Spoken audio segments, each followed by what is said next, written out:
Hey guys, it's Justine here from I Should Read That, and today I'm going to do my October book haul. So my most recent video is my October wrap-ups. If you want to see what I read in the month of October, you can check out that link down below.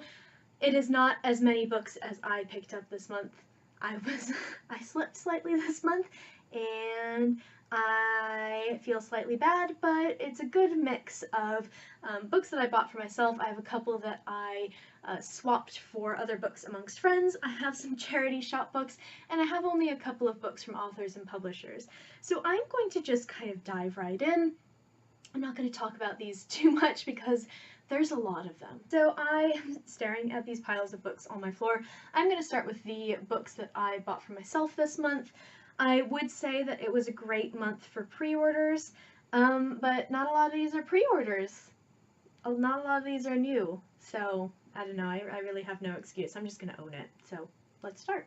Very first book that I have here is my Fairy Loot book for the month of October. At this point, I believe everyone should have their Fairy Loot books, but skip ahead a little bit if you don't want to see it. This is a book that I have been very excited to read. I have a proof of it from Yalc that I never got around to, so I'm going to read the sort of finished copy. This is Girls of Paper and Fire, and this is by Natasha Ngan. This is possibly a book that you have heard about if you are sort of moving within the YA community. This is the Fairy Loot edition. Lovely sprayed edges, and it's also signed by the author. This is one that I was incredibly excited to get my hands on because it sounds so good. I love this cover. I know that some people don't, but I think this is great. So basically this book is about I think it's an East Asian inspired fantasy world in which the sort of demonic king takes 8 girls every year to sort of be his concubines, which is horrible and creepy and awful. This year he takes 9, and I think that that was a big mistake because our main character, whose name is Lee, is going to be a moving force throughout this book. She and one of the other girls in the sort of harem fall in love with each other, and I'm hoping that they smash the patriarchy. This book does have trigger warnings, I know, for sexual assault and rape, so that's not something I usually like to read about in books. However, I've heard that it is handled incredibly well. So this is definitely one that I would like to read soon. It's my Fairy Loot book. As I've said in previous videos, I need to read my Fairy Loot books before the next one comes in. I didn't really succeed with that this month, but I am currently reading Mirage, which is September's book. So I'm hoping to get to this really soon. I have been wanting to get my hands on this for ages. I was very fortunate this month to be invited to Blackwell's Presents, which was an event at Blackwell's in Oxford where the booksellers got to talk about the books that they are most excited about for autumn and winter of this year. So they told us about the books that they were excited about, gave really good presentations, and then they let us loose in the bookstore afterwards, after hours, and we did a little bit of shopping, and it was a really great night. So I bought 4 books, which I will rattle through really quickly. The first being Spellslinger. This is by Sebastian de Cassel. This is the first book in this particular series. I hauled the 4th one last month, and I can leave a link to that below, because I went to the sort of event at the publishers where he was there and he talked about the book and he did a reading and stuff. I haven't read this, and starting with the 4th one seemed like a really bad idea, so I went ahead and got the first one. I know very little about this, but it sounds really cool. I loved the reading that he did, and I love the squirrel cat, whose name I don't know, but he's awesome and he's cute. Apparently horrifying also. But this is a YA book that actually features a male protagonist, which is very exciting because I don't think you see that very often. Next up is the only novel by Neil Gaiman that I have not read yet. This is Anansi Boys. I love Neil Gaiman. I have read every full-length novel that he's written. I don't like short stories, so I haven't read his short stories. He's one of my favorite authors. I embarrassed myself in front of him once, and I absolutely love him, so I wanted to go ahead and get this. I don't really know what it's about. I know that it's sort of can be seen almost as a kind of companion novel to American Gods, because it features a lot of the same characters. I'm excited. I love him. I'm gonna read it. I love Neil Gaiman.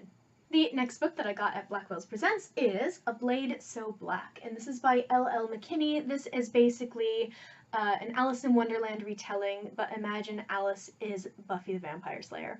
It's supposed to be awesome. It sounds really fun. Part of it takes place in Wonderland, but part of it takes place in real-world Atlanta. And this sounds really, really fun. I've been wanting to get my hands on this for a long time. I didn't even realize it was out at the time, and I saw it on the table, the 3-for-2 table, and got very, very excited. So I snatched this up right away. I'm super excited to read this. I think this is going to be a great sort of winter read. Hopefully in the next couple of months I can get to it. And the last book that I picked up at Blackwell's Presents is Tangleweed and Brine, and this is by Deirdre Sullivan. So this is a sort of set of original, I think, feminist fairy tales.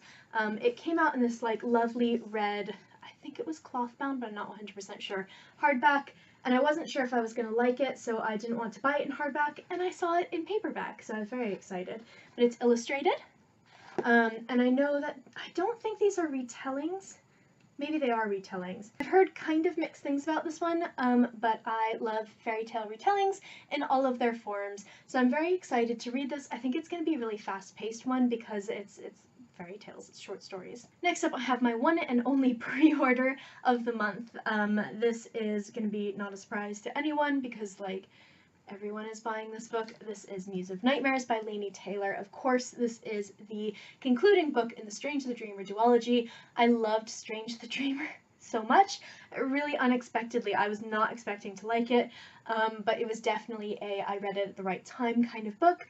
I have a feeling this is going to be the same thing. I have started it, I'm about 100 pages in, exactly 100 pages in, and it didn't quite strike the right chord with me.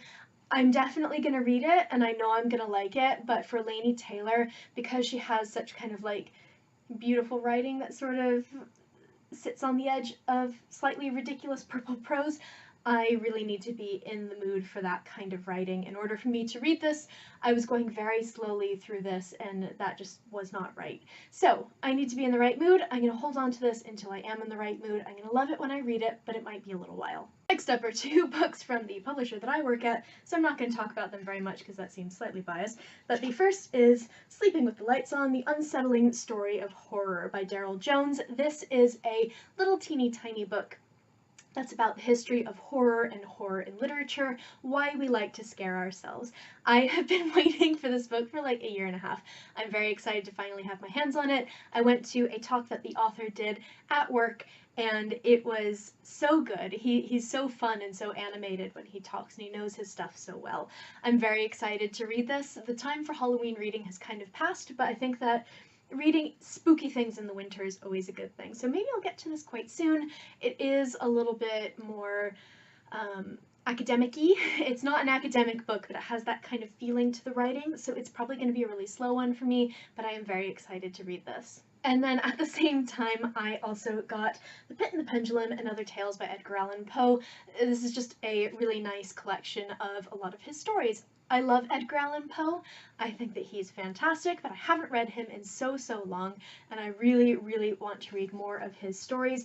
I've, like, read the really big major ones, like The Raven and The Pit and the Pendulum and all of that, but this is a really nice edition that's got some of his lesser-known stuff as well. I'll link to this one down below, this specific edition, if you want to check out what's in this one. So I went to a blogger meetup event in Birmingham earlier this month, and I not only swapped out a couple of my books, I ended up trading for some from friends, and I also bought a few as well. So I'm going to talk about those now. My voice is cracking. I don't think I've spoken this much in a while. The first one being Passenger by Alexandra Bracken. She's a name that's everywhere. I didn't realize quite how much she had written, but I guess she's a really popular YA author. I had no idea.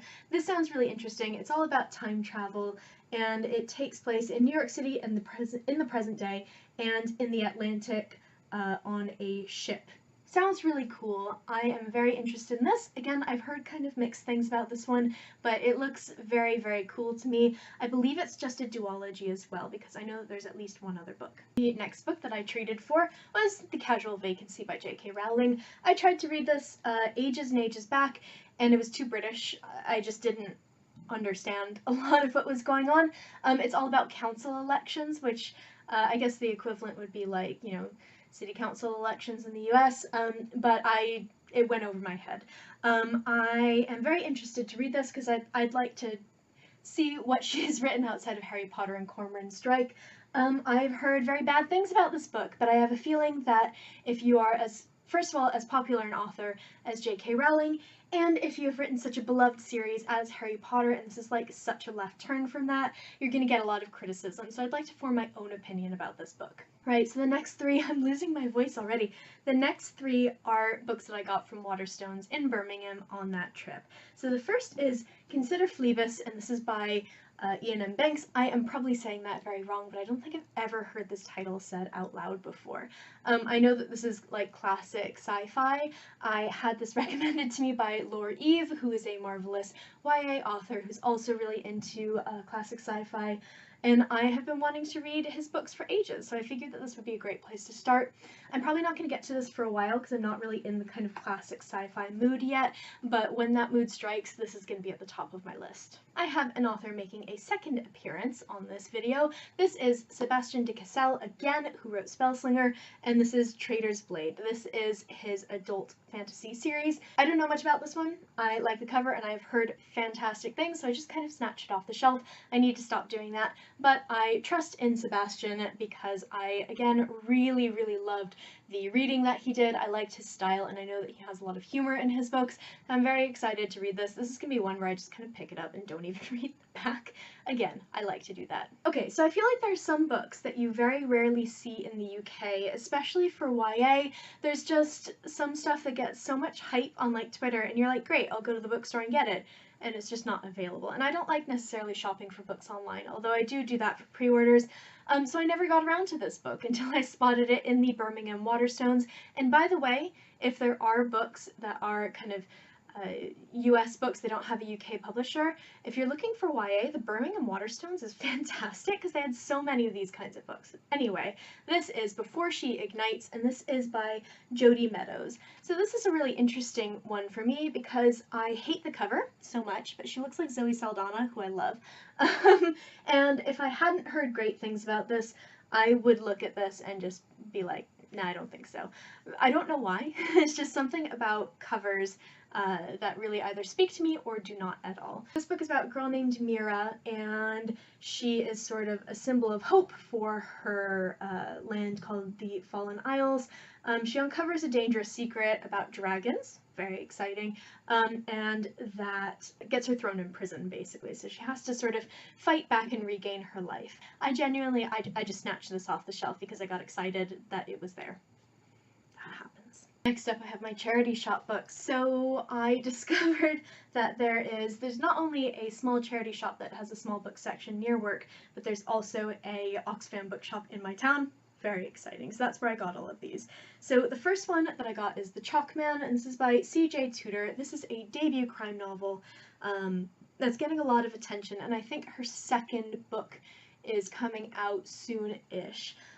This is interesting. I am currently reading this one. I don't have a bookmark in, so I think I'm about halfway through, and it's interesting so far. I'm not 100% sold on it. So basically, this book takes place over two periods of time. I think it's 1986. It's the 1980s when the main character is a child, and in the present day, which is 2016 when this is written, something has happened in his town. It's a small town in the English countryside, and that sort of sets off events later on. We don't really know what's going on, and I'm almost halfway through.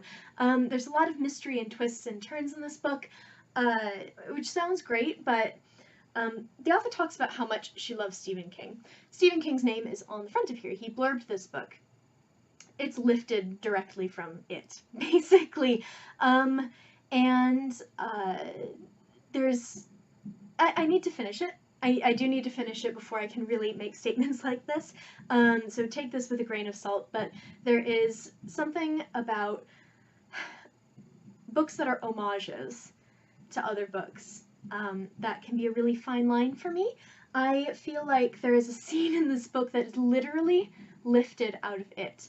And it might be because I read it earlier this year, and so it's kind of fresh in my mind. It's interesting so far. I would be very curious to hear what other people think about this, because I don't know anyone who's read it, I don't think. So if you have read this, let me know. But I'm definitely going to finish it. I don't know how I feel about it yet, though. should be interesting. The next book that I have here from the Oxfam bookshop is The Crow Trap, and this is by Anne Cleeves. If you know the TV show Vera, that's based on these books, basically. It takes place, I believe, in Yorkshire, up in the north of England. It's bonfire night soon, by the way. If you can hear the fireworks, that's why I'm not under attack. But basically, this is the very first Vera book, and Vera is a female detective, and I think she's kind of like sort of rough around the edges type. And I don't know much about this. I caught some of the show with my mum because my mum was watching it for a while, and I was very, very interested, and I love psychological thrillers, and this is apparently a cleverly plotted psychological thriller. The last two books that I have are from the charity shop near work. This is not from Oxfam. I picked up Zadie Smith's Swing Time because I've never read anything by Zadie Smith, and I would really like to. I've heard great things about this, and also like everyone at work seems to be reading this book right now. I see people with it all the time. I'm very, very interested. I don't really know what it's about. It was like £2.50? Yeah, so I just picked it up. But I've heard wonderful things about Zadie Smith's writing. I know that this book was very, very highly acclaimed when it came out, and I want to give her a try. The very last book that I have to show you guys is Normal People by Sally Rooney. So this is longlisted for the Man Booker Prize for 2018, as it says just here. And this is one that at Blackwell's Presents, one of the booksellers talked about, not this one, but Sally Rooney's next book, which I'm not sure what it's called. But basically this is about two people, Connell and Marianne, who grew up in the same small town in the west of Ireland, and in school they're very different people, but they kind of have this friendship that's life-changing. It's short, it looked really interesting, and it was kind of eye-catching, so I ended up picking it up. This was like £3.50. I ended up getting 2 books this month as sort of belated birthday presents from my marvelous, marvelous, wonderful friend Jenny. So thank you, Jenny.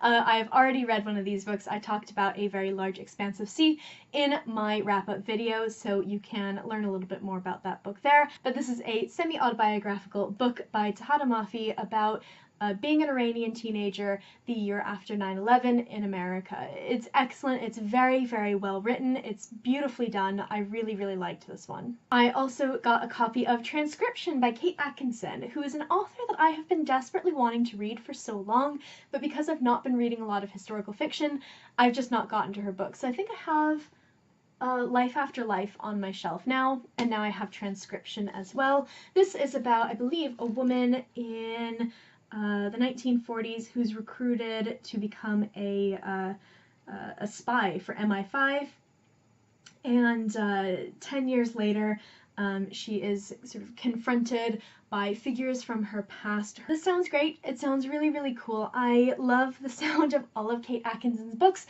I've just not read a single one, so hopefully this will be the first one for me, and if I like it, I have Life After Life as well. I only have 2 more books to show you guys. These are the books that I got sent to me in the post. It was a very slow book post month for me, but that's not a bad thing given the number of books that I bought. So the very first one is The Silver Queen, and this is by Josie Jaffrey. So Josie wrote The Gilded King, which I am actually reading right now. Silver Queen is the second book, and she writes, I can't say too much about her writing style and everything, but she writes really interesting takes on vampires. I'm normally not really into sort of the paranormal vampires and werewolves kind of books, but these sounded really, really good and really interesting. They're kind of post-apocalyptic vampire novels, and I was really captured by the covers, first of all, but also Josie's awesome. I talk to her on Twitter all the time, so when I had the opportunity to read and review her books, I took it up. Again, I'm reading The Gilded King. I got The Silver Queen in the post this month. I believe it comes out either very soon or it has just come out, so you should be able to get both of these. And the last book that I got this month is Girl Squads, 20 Female Friendships That Changed History by Sam Maggs. This is really fun. I actually got 2 copies of this, and I gave one to one of my gal pals. So this is basically like a collection, sort of like Bygone Badass Broads by Mackenzie Lee. It's a collection of just nonfiction stories about amazing women. So for example, we have the Patriotic Women's League of Iran, the Persian women who fought for equal rights. We have a whole section on scientists. I believe the Edinburgh 7 are in here, which I'm very interested in. We have the West Area Computers, the Black Women Mathematicians Who Put a Man on the Moon. We have Ruth Bader Ginsburg, Sonia Sotomayor, and Elena Kagan, the ladies of the U.S. Supreme Court. This is just a really cool little collection of stories about amazing women throughout history. I love that books like this are starting to become really popular and starting to get published, like Goodnight Stories for Rebel Girls and things like that. You're starting to see so many books like this, and I love that so much. I'm very interested in reading this, but I'll probably read it sort of bit by bit, story by story. Now that I have almost lost my voice, that is the end of this video. Those are all of the books that I got in the month of October, and I think that I need to have a little bit of a break from book buying because this is starting to get slightly ridiculous. So I know that the month of November is going to be a bit of a slow reading month for me because I am doing NaNoWriMo, as I say, at every possible opportunity to try to keep encouraging myself to keep writing. Because of that, I'm not going to be reading very much, which isn't great for a month when I have bought a ton of books, but that's okay.